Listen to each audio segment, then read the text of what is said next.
Hi everyone, welcome to today's episode of QuaranTV. Today I'd like to introduce Lex from Human Project Management. Hi Gary, you're right. You're still there? Yeah, still there. Lex reached out to me on LinkedIn today because he wanted some tips and tricks around creating video content. So firstly, before we kind of get into the 5 questions that you've got, Lex, tell me who you are and what do Human PM do? Well, hi Gary, thanks for having a quick chat with me and sharing your knowledge. As I said, obviously my name is Lex and I started Human PM a while back, where I use my project and product management background to help companies create people-focused company cultures, which hopefully then makes them work more efficiently and more effectively as a unit. And especially now, it's for the long term that we're in the remote working scenario. Cool. And I think we know each other because we met at the marketing meetup. Yeah, that's one in Birmingham a few weeks ago. Yeah. Yes. So big up to Joe Glover. He's doing some amazing things. Honestly, I can't believe all of this stuff that is coming out of his head, and he's actually committing to it. He's doing stuff like that whole Mark Ritson and all those people from Privy and stuff. Like, it's just amazing. It's amazing stuff. Yeah, I've been only to the one in Birmingham, and I've been to the first one they've ever done, and with a small gap here and there. Attended most of the events, and they are absolutely amazing. And to see how it's grown from about 20, 30 people in Birmingham to usually about around 100 every single time, it's amazing. And the stuff that they've got planned now, when we all have to be digital and at home, is fantastic as well. Yeah, he's absolutely crushing it. So let's kick off. You got 5 questions for me? Yeah. Question number 1. Right, question number 1. So, can you recommend any tools online and desktop to help create short videos, kind of animated presentations for mostly kind of thought leadership type of content in round about 30 seconds to a minute in a webinar style, if I don't want to show my face, for example? Yes is the answer. Now, firstly off the bat, webinar, I'm not a massive fan of that word in particular. It's very 80s. It's kind of beige walls, guys on leaners waiting for an accountancy, kind of presentation going on. But yeah, I mean, one thing I would say is that people buy from people. So I always feel that there needs to be an element of face-to-face. We've been telling millennials for years, who are like the biggest buying group at the moment, that don't worry, it's okay. You're going to be able to buy a house. Now, obviously, they can't buy a house, so they don't trust us. It's problematic. Yeah, so they can't buy a house, and then you need to build trust. The only way you build trust is face-to-face. The only way you can do that with every customer is via video. So always do have an element of face-to-face in the video. From a tools perspective, I mean, obviously the iPhones or the app stores have loads of video editing apps on there, but I would recommend, if you're using a desktop, specifically a Mac, which is a majority of creatives around nowadays, is iMovie. It's super simple to use. It's a very watered down version of what we use professionally in the Adobe suite. So long as you kind of got an idea around scissors and glue to stick clips together. Yeah, absolutely. There's one thing I would do specifically kind of for webinar. If you don't want to do anything like face-to-face, or if you want to have slides like webinar slides inside it as well, use Keynote, obviously, that you would do to create your own presentation. And they've got an export option to export individual slides as JPEGs. Right, okay. And then you can drop those JPEGs in the timeline when you want them to appear. And that's really easy. You've got those individual files and just drag and drop. And what's good with that is, let's say you're talking, you might do an and ah, you might muck up a little bit, you might need to start again, and therefore you need to make a cut. What you don't want to do is show the viewer that cut. So you hide it by putting that slide in front of there. But yeah, using Keynote to export each slide as a JPEG to be able to just drag and drop into that timeline is absolutely key. It's all totally free. It's all super easy stuff. And graphics, little social content and stuff. Adobe Spark Post. Now, you get it free when you sign up to Creative Cloud, but I think if you have the standalone app, it's something like £9 a month. So it's not the cheapest, but don't forget that iPhones are like £1,000. So a £10 app is not it's relatively but that is my number 1 app. You can make animated slides, images, short little videos within like 30 seconds. It's called Adobe Spark. And what you can also do is upload your brand guidelines. So all your colors, your alternative fonts, your logos are already pre-populated, and you can just cut, copy, paste straight into all of these images. Honestly, it's absolutely amazing. I do it all the time. In fact, I did a post this morning about volunteering for the NHS. Sam's Good app. It took me 30 seconds to put a couple of logos on a square image, export it as a JPEG, post it onto LinkedIn, all done within 2 minutes. You know, it's an absolutely amazing app. Sounds good. I'll give it a go. Cool. Question number 2. Question number 2. Right. So, how to easily create subtitles and transcripts for videos? It's good that you've asked that. So, as you know, all of our shoots, so capital content, all of our shoots have been cancelled until further notice, obviously because of the whole COVID thing. So basically, we're just sitting here frantically trying to get a CBILS loan, get our pay sorted, the 80% threshold thing. So we're just sitting here twiddling our thumbs, and all we can do is either create our own content that we're doing right here, or we can support other people making theirs. So at the moment, we are doing free subtitling. You create a video, send it to us via capcode.wetransfer.com, and we will put a title content card on there for you, a little bit of color grade if we can, and we'll also put the subtitles on there for you, all for free, and we'll send it back. If we're unable to do it, or you want to be able to do it yourself, I go to rev.com, rev.com, and basically they will, you upload your video, and they will send you back a full transcription of what was said in that video. You can either export it as a Word doc, rich text, or plain text, and also a .srt file. Now, most of the time they do have AI that do all of these captions for you. You can pay a bit extra to get human intervention. So if you do the AI version, there will be some mistakes. It's 95 to 98% accurate. It's also US spelling, so change S's to Z's, or sorry, Z's to S's, for example. But if you can just download the .srt file, when you go to upload your video, both LinkedIn, Facebook, and YouTube have the option to upload an SRT file, and that allows you to turn on and off captions to watch it. Or what we will do is kind of embed it actually into the video, burn it into the video itself, so you don't need to worry about that file. But yeah, rev.com, or send it to us, capcode.wetransfer.com. Right, great stuff. It's amazing that you kind of doing this for people, because I'm sure obviously it benefits everybody. Having those subtitles makes it easier to watch on mobile, especially. Yeah, accessibility for one. You know, people hard of hearing or deaf, but also increases engagement. Everybody watches videos on mute nowadays. You know. That's true. That's true. Majority that's a default setting in most browsers as well, isn't it? Yeah, unless it just it stops the viewer having to tap or engage with the video. But they still are able to watch that video. Yeah, exactly. Cool. Question number 3. Question number 3. We're all stuck indoors, whether we like it or not, for the foreseeable future. And obviously, people want to continue shooting content for their brands. Any tips on how to make it look good and professional when you're indoors?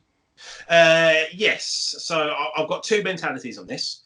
I think with the current climate or current situation everybody's going through, I think actually don't worry about the background, don't worry about it looking rubbish, because it shows a bit of humanization. You know, before all of this happened, I would absolutely say, hey, think about what's in the background. But at the moment, like I said, I make no qualms. I'm obviously in the baby's room. You know, there's rubbish everywhere, but we're all in that same situation. So it's good to share that as a community. But to kind of make it look professional, a big thing for me is symmetry. Looking at your shot right now, you've got some amazing symmetry going on. You yourself, you're right down the middle. You also have like the bookcases, the bookcase arms right down the middle as well. If you can, have a think about what your profession is versus what's in the background. So if you are a yoga teacher, have maybe some incense, or you cut the yoga mats in the background, for example. Or if you're in education, make sure you've got some books. It is very essential to think about what's in the background, because instantly it will show the viewer what they're about to watch without them even having to watch it. You know, do try to have a plain background if you can, and obviously make sure it's well lit. So don't have sun behind you, have the sun in front of you. So I'm kind of sitting in front of a couple of patio doors, so I'm quite lit here as well. But as a bit of a trick, I also have a light on here that I managed to bring from the studio. So normally people wouldn't know, that I've got a full studio rig of lighting right next to me. But that's the foreground a little bit more, just so it's a better shot. But your lighting in particular, it's nice and flat. There's no overexposed parts. It all looks really good. It's clean. There's no kind of secrets written on the wall anywhere. There's no Wi-Fi passwords, which is great. But yeah, I think all of the content that people are going to be making nowadays, well, at the moment in their homes, are going to be pieces to cam. So it's all about symmetry, right down the middle. A massive tip here is the camera. So, well, there's two tips here. So what I've done is I've positioned your video right underneath the camera. So if I'm looking at you, you see my eyes are slightly off shot. But then if I look at the lens, that's how people should be delivering their content. What people tend to do is look at themselves in the video. It's all looking down. So when you're delivering a piece to cam, look at the lens. So you're actually engaging with the viewer like this. The other one is have the camera eye level and flat, or have the lens eye level and flat. A lot of people, and I'll try and do it here, is they're kind of, they're kind of like looking down, or the camera's looking right up at them. This is not a cool thing. They're using laptops and it's looking right up. Again, yours is nice and flat. Mine is relatively flat. Those are the two massive tips. Look at the lens if you're doing piece to cam, and make sure that the camera is eye level and flat. Don't do it from a laptop down here looking up your nose kind of thing. I see everybody doing that. Even if people are using their phones, make sure your phone is horizontal. Everyone's kind of like shooting it like this. And then when you go to upload that onto any social platform, it's going to look really poor because you've got the blurred edges either side. It doesn't fit. Make sure the phones are horizontal. Super important. Yeah. I know what you mean about the camera. I had to invest in a little stand to get my laptop up, so it's a bit higher. Otherwise, it's on the desk. Well, I'm sure you can get some books or a little box or whatever. Put your laptop on there, and make sure that camera is nice and level. But yeah, we do kind of fall into that category where you look down, and you kind of lose track of that. Yeah, work colleagues are totally okay when you're doing a video conference call. You actually don't need to worry about the camera. You're just there so you don't look like you're dossing on a beach.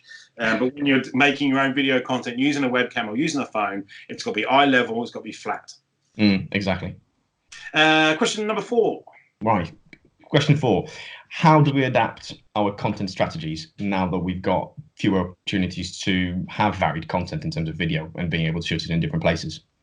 Yes. So one tip is to utilize other people or use other people to help you create that content. Just like we're doing here. Instead of me just conversing over a message, I said, hey, let's make a video call, and we've created a piece of content out of thin air. Brilliant, You would then do, or what I'm going to do anyway, is I'll just upload this video as a whole. But what I should do also is capture some 30-second sound bites from that 10-minute, 15-minute video. And then you use those little videos as contact moments. So let's say I've got one big 10-minute video. I'll put that on my website, but then I'm going to create 10 30-second videos, one every day for the next 10 days. There's 2 weeks worth of content from just one 15-minute conversation that we've had here. The other thing, like it carries on from the same theme, it's episodical content is super key. Let's not make 5-minute videos. Let's make 30-second videos. And the key thing to do there is before you start, write down the list of videos that you want to make. Think of 20 topics that you can do right now and shoot all of them all in one go, and then just cut them up. Don't shoot them, edit, upload. Day 2, shoot, edit, upload. You want to batch record all of your content straight off the bat. And also think, and Joe Glover does this very well, and there's a guy called Stephen Haggerty. Stephen Haggerty does this thing called Founders 365, where he does a video podcast with a new founder every day. So he's episodical content there. But Joe bangs on about this all the time. In fact, his whole ethos is around empathy. And now, in this current situation, it is all about empathy. So if you can focus your content around supporting the community, giving back, tips, tricks, anything like that, then that will go a long way. And I think if you think less about what your product is and more about what you can do as a person to help, you're going to have a lot more ideas. You know, I'm not selling services in this video. I'm trying to give back and give all these tips. And all of a sudden, out of a 15-minute video, I can create 20, 30-second videos, you know, and that will last a month. I've got a month's worth of video content just on this little 15-minute chat, you know. That's amazing. That's a really good tip. Yeah. And last one, got one more question, I think. Yeah, last one, hopefully fairly easy. Can you recommend any kind of good microphones that you can get online for podcasting or video recording that would not break a bank? Yes. So the difference between a good video and rubbish video is audio. Super important. We're both using our camera microphones right now, so excuse us. I've got two options here. So this one is about £9. I'll hold up the camera. £9 from Amazon. It is a smartphone lapel mic, and all you need to have are 3 black rings. Move it there. 3 black rings on the end, and that will work on any smartphone. It also works on the little iPhone white adapters. You can plug it into an iPhone, and then obviously when you go to record your content, have the lapel mic here. Now you can have it like this when you're doing just webinar stuff, right? If you are doing pieces to cam, you need to hide this cable because it looks shitty. So you then obviously put it up your jumper and clip it here. And really, that's okay to do any type of audio. You know, check your audio levels, make sure they don't go yellow or red. You kind of want to just start clipping the yellow when you're doing audio recording. So that's kind of the lapel version. If you're doing podcasting, you might want a little bit better. So I've got this lovely, beautiful thing. It's made by a company called Neewer. They're kind of like a budget brand for video and photo equipment. And basically, it's a podcast mic with an XLR input. And I plug this into a Tascam recorder and do all of my podcasting or proper audio that way. It's got a pop shield. So a pop shield is stop the whole p and t sound when you're into a microphone. It is £20, I think, and it comes with the big heavy stand as well. 20 quid, absolute bargain. You know, I see people kind of banging on, oh, we've got this great podcast studio. We've spent thousands on mics and audio equipment. I'm like, I spent 40 quid on 2 microphones, and I spent £90 on a Tascam recorder, and I've got a professional portable podcast studio. You don't need anything else, you know. So what I'll do is when I post this video out, I'll put links, affiliate links. No, I'm joking. I'll put links to these microphones in the comments so people can have a look. But yeah, 10 quid for a lapel or 20 quid for a podcast microphone with XLR input, and away you go. But yeah, definitely audio is super key when creating video content. No one wants shitty audio, you know. A lot of people hold the phone. You imagine you got the phone here, and the microphone is actually on the phone itself, not under the chin where it needs to be. So just get that lapel mic, run it under the jumper, clip it on there, away you go. Good stuff. Good stuff. Hey, look, thanks very much, obviously, for asking some questions. You know, what I want is other people, you know, to jump in. If they got any other strategy questions, they can drop me a line. We'll make a video and everybody gets exposure. Hopefully, I've helped answer these questions. You know, I'm more than happy for you to create content, send it over to me, and I'll critique it. I'll add subtitles. I'll do whatever I need to do, and then we'll send it back. So, yeah, thanks for everybody for tuning in to today's episode of QuaranTV. And, yeah, we'll catch you very soon. Peace.